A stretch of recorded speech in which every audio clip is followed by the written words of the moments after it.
For our next module, we'll be talking about attracting high-paying clients. Very important part of this pricing course is to understand how to attract the high-paying clients. In this module, we'll talk about understanding high-value clients in general, and then how to build a premium brand. We'll talk about portfolio optimization, marketing and network, tailored communication strategies, pricing strategies for high-value clients or projects, and delivering exceptional value. To understand any high-value client, what you need to do is kind of build an avatar to understand what they do and who they are. In my experience, high-value clients, they are willing to invest in quality and exclusivity. If they can work with you exclusively, then this is something that they're willing to pay. They always seek for expertise. They understand that, for example, if you spend your life designing living rooms, then that means that you are really good at designing living rooms because this is something you spend time on.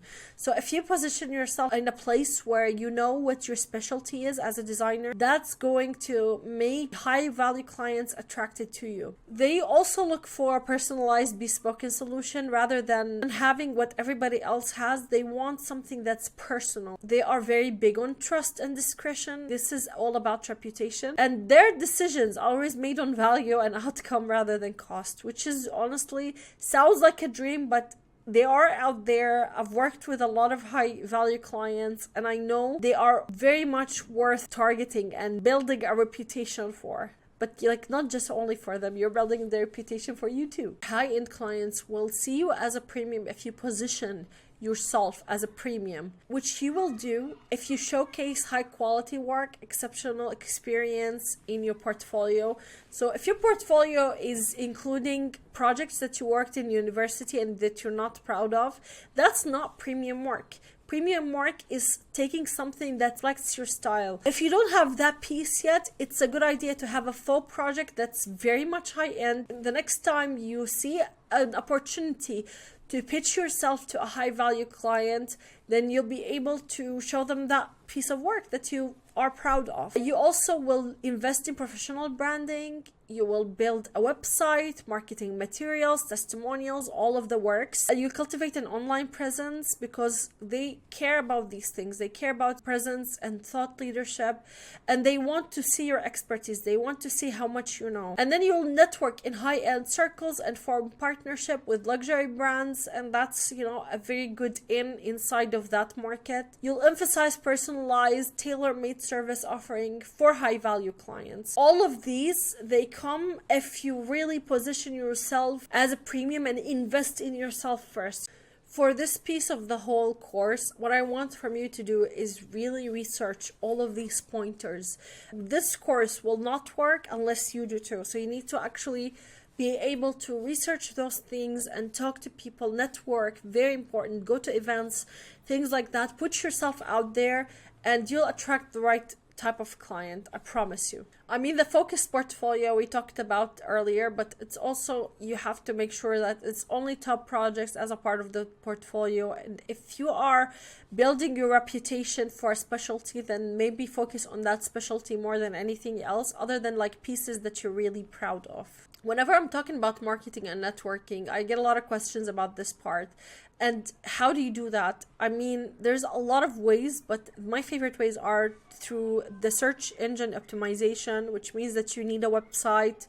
Cannot emphasize it enough. I don't know why a lot of people are taking it off their mind, but I think website really builds trust with the other person. It's like having a property on the internet where everything about you is listed and your portfolio is shown. Maybe you can have a hidden page with your portfolio if you don't want it to be put out there for the world, but it's important to have a website.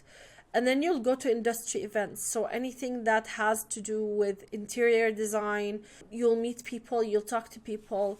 Especially if it's luxury, then this is where the high-end clients are located. You'll engage with them on classified sites.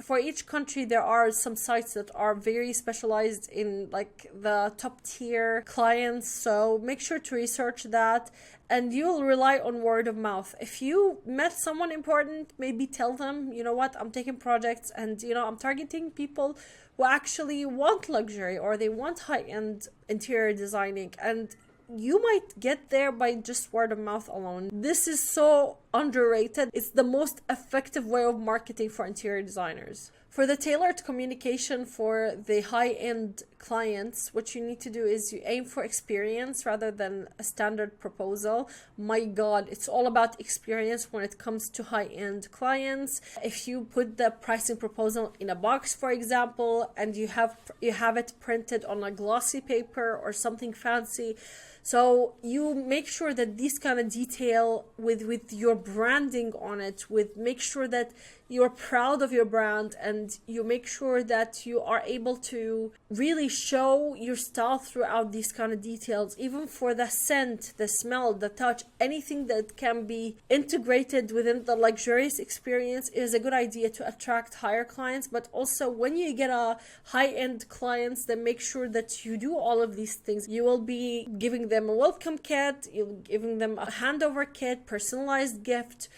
It's very important to make sure your communication to them is so personal. It's very well thought of, because they are in it for the experience, and they're the best clients to work with, to be honest.